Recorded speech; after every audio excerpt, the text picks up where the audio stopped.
제너셈을 보유하고 계신 분들과 그리고 신규로 들어가신 분들은 투자 포인트와 관련된 내용, 그리고 제가 여기에서 지금 작성하지 않았던 멘트는 한 후반부, 영상 후반부에 좀 안내를 드릴 테니까 영상 처음부터 끝까지 시청 바라겠습니다. 일단 이제 제너셈은 이제 투자 포인트 같은 경우는 아무래도 SK향, 닉스향, HBM 타겟 장비가 이제 종류가 좀 증가가 되었다. 이 부분에 대해서 이제 투자 포인트를 좀 잡았고요. 관련된 내용들을 이제 좀 살펴보기 전에 제너셈이 좀 어떤 회사인지 간략하게 좀 설명을 드리도록 하겠습니다. 제너셈 같은 경우에는 이제 반도체, 후공정에 좀 특화되어 있는 글로벌 종합 장비사인데요. 주요 배출 장비로는 EMI 쉴드랑 그 다음에 소 싱글레이터, 그 다음에 레이저 마킹, 그리고 커팅, 그리고 HBM향 오토메이션 등이 있습니다. 관련돼서 이제 좀 하나하나씩 좀 살펴보도록 하겠습니다. EMI 쉴드 같은 경우는 이제 전자파, 차폐입니다. 이 같은 경우에는 국내 1위 분야인데 경쟁사는 지금 국내에서는 이제 한미반도체가 있습니다. 네, 한미반도체가 있고 한미반도체가 2위고 그리고 제너셈이 국내 1위 점유율을 좀 달리고 있습니다. 아무래도 칩 미세화에 따라서 전자파 차폐 필요성이 이제 좀 증가가 되었는데 아이폰에서 이 칩을 좀 만들었죠. 전자파 관련돼서 차폐 필요성을 굉장히 중요하게 여겼기 때문에 그래서 이제 스마트폰 그 다음에 소형 IT 기기에 사용되는 분야로 좀 사용이 되었었는데 이후로는 아무래도 자율주행과 저궤도 위성통신 분야로 확대 가능성이 있어가지고 시장 점유율 1위인 제너셈이 수혜를 받을 전망인데요. 자율주행 관련돼서는 왜 제가 말씀을 드리냐면 자율주행이 아무래도 고해상도 구현을 위해서 기존 주파 영역보다는 더 큰 고주파 영역으로 좀 들어가야 되기 때문에 관련해서 이제 전자파 차폐의 중요성이 좀 있고요. 그리고 이제 올해 상반기에는 이제 스타링크로부터 이제 최근에 저궤도 위성 통신망을 이제 국내에서 로켓을 날렸었는데 국내에 이제 계속해서 공급이 될 거예요. 그래서 그에 따라서 고주파 영역대를 얘네들이 사용을 하기 때문에 전자파 간섭 이슈가 더욱 심해질 것으로 판단이 돼서 전자파 차폐에 대한 필요성이 중요시하게 여기기 때문에 국내 1위 분야인 제너셈이 관련돼서 자율주행이라든지 위성통신 분야에서도 수혜를 좀 받을 수가 있습니다. 그리고 이제 두 번째로는 매출처가 최근에 좀 많이 나왔고 이제 요거 좀 떨어진 케이스긴 한데 그래도 가장 중요했던 부분이 뭐냐면 아무래도 매출처가 좀 50% 이상이 전반적으로 좀 차지하는 있는 분위기를 자세하게 좀 설명을 드리도록 하겠습니다. 소 싱귤레이터 같은 경우는 반도체 후공정 과정에서 패키징 기판을 절단해서 개별 제품으로 좀 분리하는 작업을 하는데 반드시 필요한 주요 장비입니다. 이게 또 절단만 하는 게 아니라 세척, 건조, 검사, 불량, 선별 및 적재 등 한 번에 처리가 되기 때문에 제조사의 편의성을 고려한 기능을 가지고 있어서 국내외 이제 후공정향, OSAT향 시장 점유율이 확대가 좀 예상이 되고 있는데 이 소 싱글레이터가 이제 뭐냐면은 예전에는 패키지 기판을 이제 한 번에 한 통으로 이렇게 고객사에다 납품을 했는데 근데 그 고객사들에서는 아무래도 이제 반도체가 좀 미세화가 좀 분야가 되기 때문에 이걸 쪼개요. 이걸 쪼개는 거를 하는 기술이 뭐다? 바로 소 싱귤레이션이다.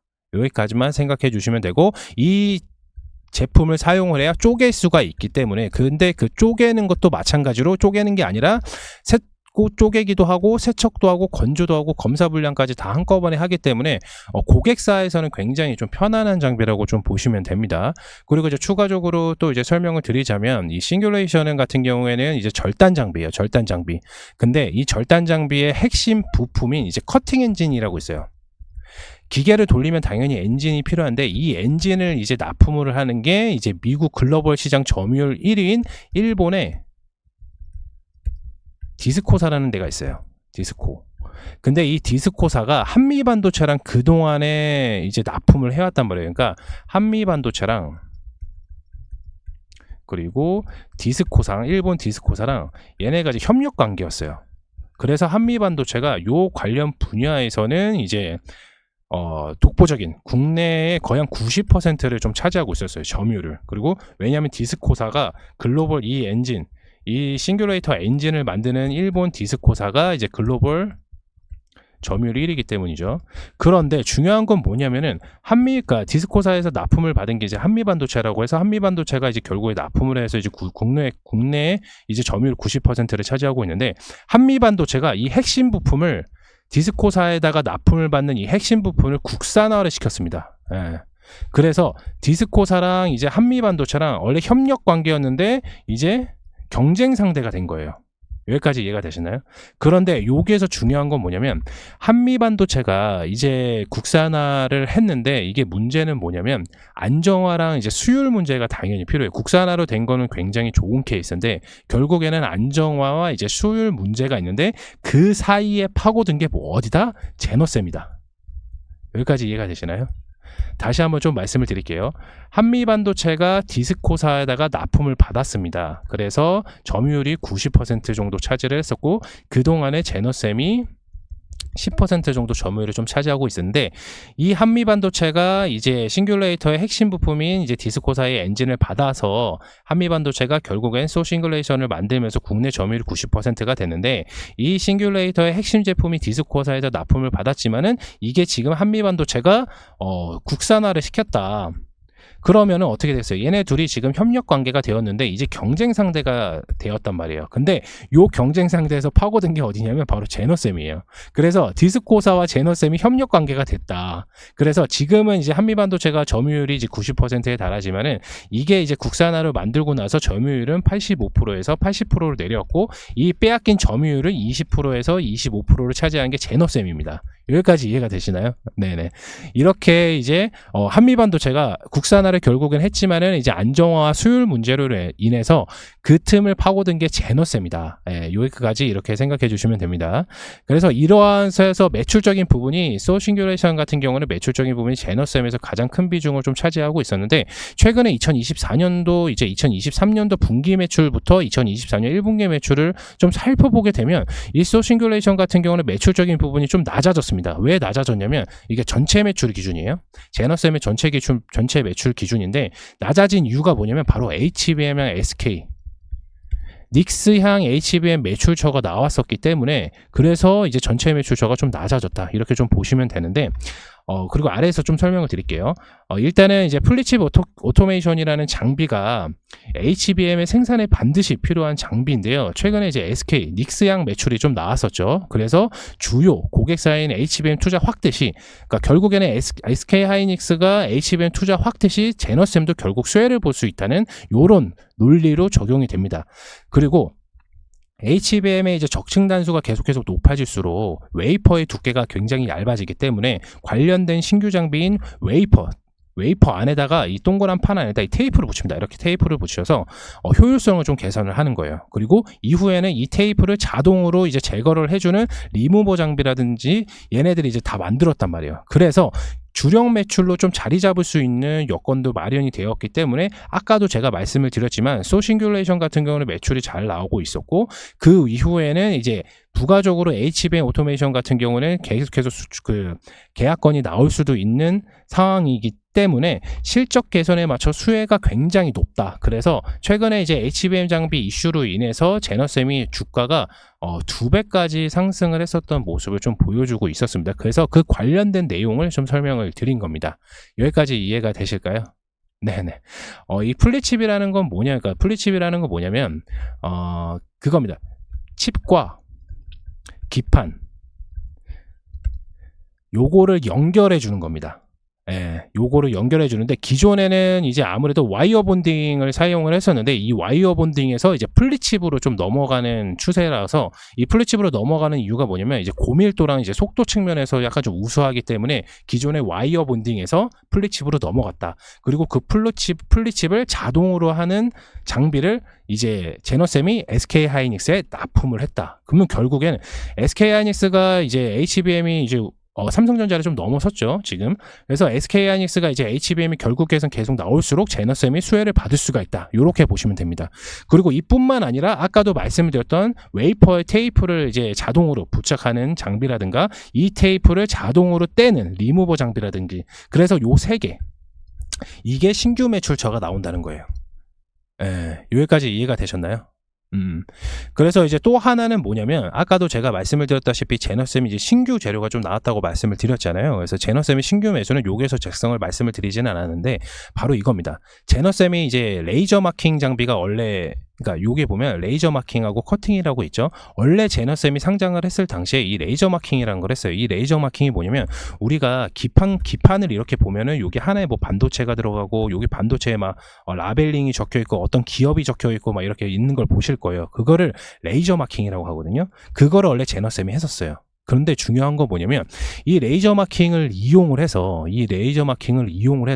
HBM을 만들 때 제 영상을 보시면 아시겠지만 HBM을 만들 때 이 D램을 엄청나게 이제 적층을 해서 이렇게 적층을 해서 결국에는 HBM이라는 걸 만드는 거거든요.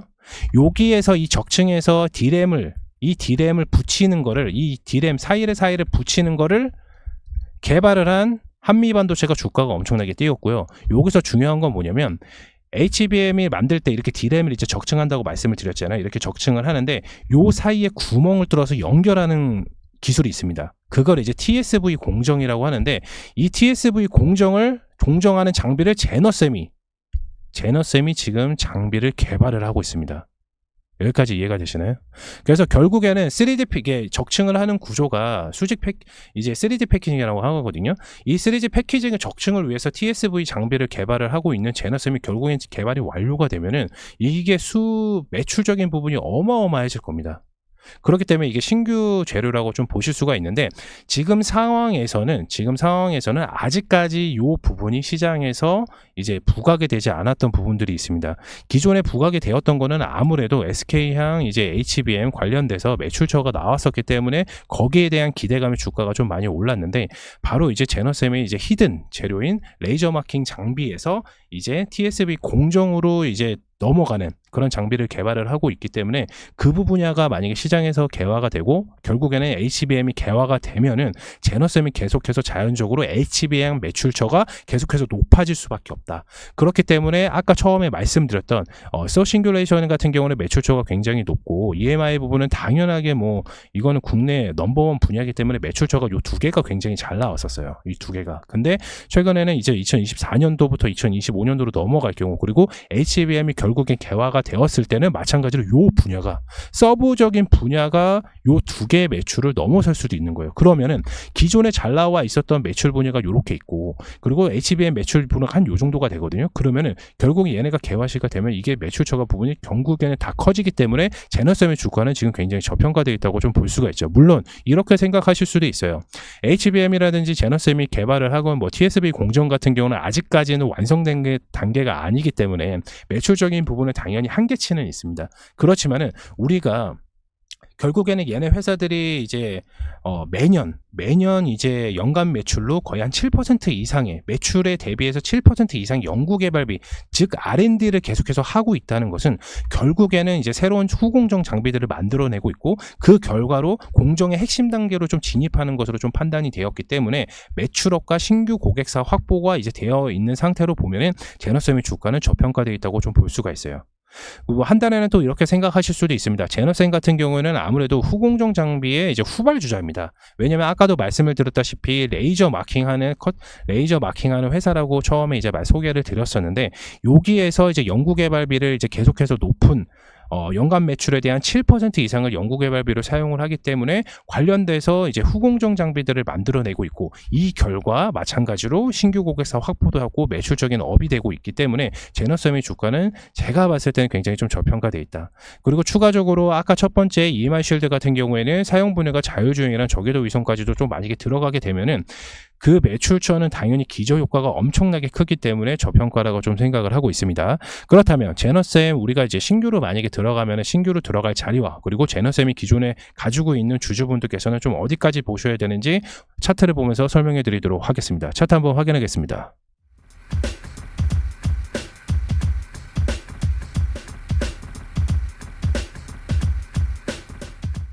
제너쌤 차트입니다. 보시는 바와 같이 아까 제가 2배의 주가가 좀 올랐다고 좀 말씀을 드렸는데 바로 요 구간이죠. 예, 요 구간 그리고 좀 많이 올랐었고 그리고 최근에도 이제 HBM 관련된 이슈라든지 뭐 별의별 이슈가 다 있어서 계속해서 이제 수급을 좀 받는 경향이 좀 있었습니다.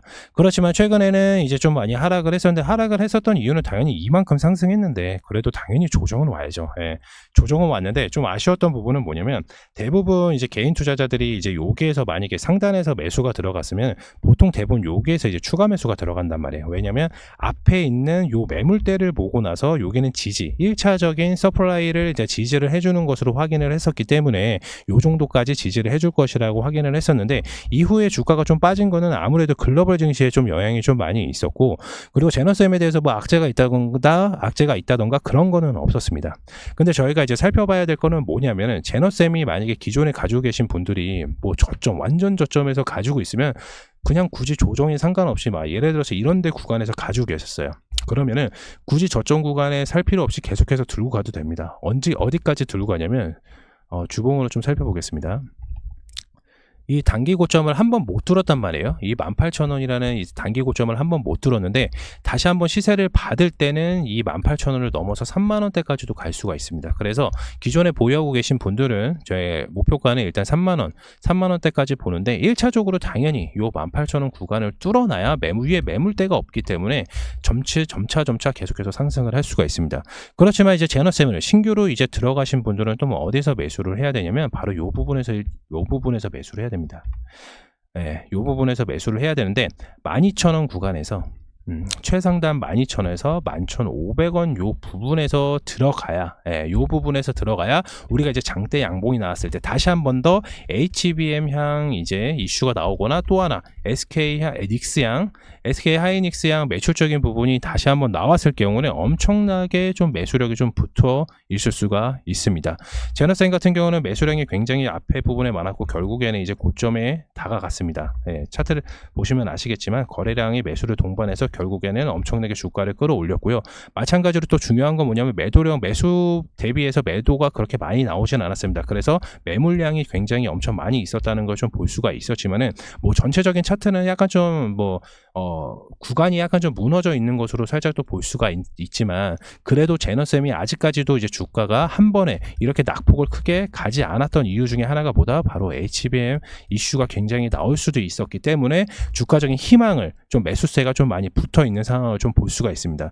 물론 저는 이렇게 생각합니다. 제너쌤이 결국에는 이렇게 증가를 하고 결국에는 조정이 왔지만 다시 한 번 더 크게 장대 양봉을 키면서 주가가 다시 한번 높게 올 수 있다는 판단이 쓰는 게 뭐냐면, 제너쌤 같은 경우에는 이제 싱귤레이터 같은 경우에는 SK 하이닉스와 공동 개발을 했습니다. 이해가 되시나요? SK 하이닉스와 이제 공동 개발을 했었기 때문에, 그래서 이 공동 개발을 했었던 이유를 좀 보면은, 결국에는 이제 주력 고객사의 니즈에 맞춰서 커스터마이징이 좀 된다는 거거든요. 그러면은 SK 하이닉스가 이제 글로벌 시장의 HBM 점유율을 확대를 하기 위해서 지금 어마어마하게 지금 투자를 하고 있는데, 요 관련된 장비를 SK 하이닉스에 납품을 하는 제너쌤이, 그렇다면은 당연히 글로벌 시장 점유율을 차지할 수 있는 SK 하이닉스 HBM이, 그러면은 글로벌 1위에다 납품하는 제품인 회사라고 이제 인식이 바뀔 경우, 그리고 고객사 내의 니즈에 맞춰서 커스터마이징이 가능한 제너쌤의 경우, 마찬가지로 수주를 좀 크게 받을 수가 있다는 거죠. 여기까지 논리적인 게 좀 이해가 되시나요? 물론 지금 당장의 주가가 막 엄청나게 2만원 가고 3만원 가고 막 4만원 가고 이런 거는 아닙니다. 이게 뭐 한미반도체도 지금 엄청난 기대감에 뭐 온디바이스 AI라든지 뭐 HBM의 기대감에서 주가적인 부분이 많이 올랐고, 그에 따라서 매출적인 성과가 나왔었기 때문에 주가가 굉장히 높게 올라갔지만, 한미반도체가 과거에 주가가 상승하기 전에도 마찬가지로 관련된 재료들은 굉장히 빵빵했습니다. 근데 결국에는 온디바이스 AI 시장 개화라, 그리고 나서 이제 HBM 관련된 이슈가 계속해서 나오다 보니까 주가가 그만큼 올라간 겁니다. 여기까지 이해가 되시겠습니까?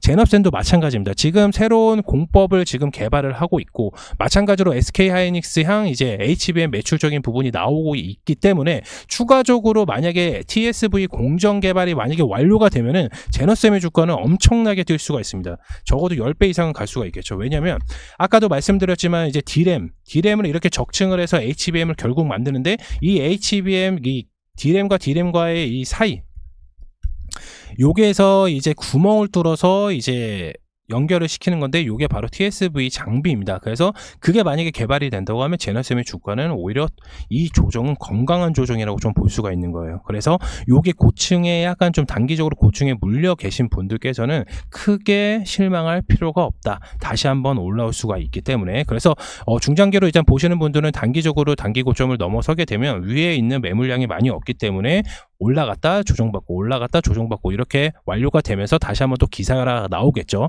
항상 조정받을 때 기사가 나옵니다. 어떤 기사가 나오면 그 전에 나왔던 기사들이 나오는데 바로 제너센도 마찬가지로 HBM, SK하이닉스양 매출처가 나온다든가 아니면 하나마이크론 관련돼서 매출처가 부분이 나올 수가 있습니다. 네, 요 관련돼서 이제 제너셈 신규 매수 타점과 그러니까 신규로 들어가실 분들 매수 타점과 그리고 기존에 가지고 계신 분들 관련된 재료 다시 한번 설명을 드리고 그다음에 시장에서 아직까지 개화되지 않는 재료들을 설명해 드렸습니다. 그럼에도 이제 장기적으로 이제 목표가를 이제 단기적으로 좀 물려 계신 분들은 실망할 필요 없고 결국에는 제너셈이 이제 주가적인 부분이 올라갈 수 있는 환경적인 요소만 만들어진다고 하면 지금 가격은 굉장히 저평가되어 있다고 말씀을 드릴 수가 있습니다. 네, 제너쌤 이만 영상에서 안내를 드리도록 하겠고요. 다음 영상에서도 더 좋은 종목으로 좀 안내를 드리도록 할 테니까 영상이 좋았다 생각하신 분들께서는 구독과 좋아요 한 번씩 부탁드리겠고요. 마찬가지로 제가 드린 말씀은 저희 체험방에서 미리 다 공개가 되기 때문에 체험방에서 입장 빨리 해주시길 바라겠습니다. 체험방 입장은 지금 화면에 보이시는 아래에 있는 번호로 문자를 남겨주시면 저희가 바로 체험방 답장 도와드리고 있으니까 체험방 안 들어오면 손해인 거 아시죠? 네, 체험방 입장해 주시길 바라겠습니다. 이만 영상 마치겠습니다. 감사합니다.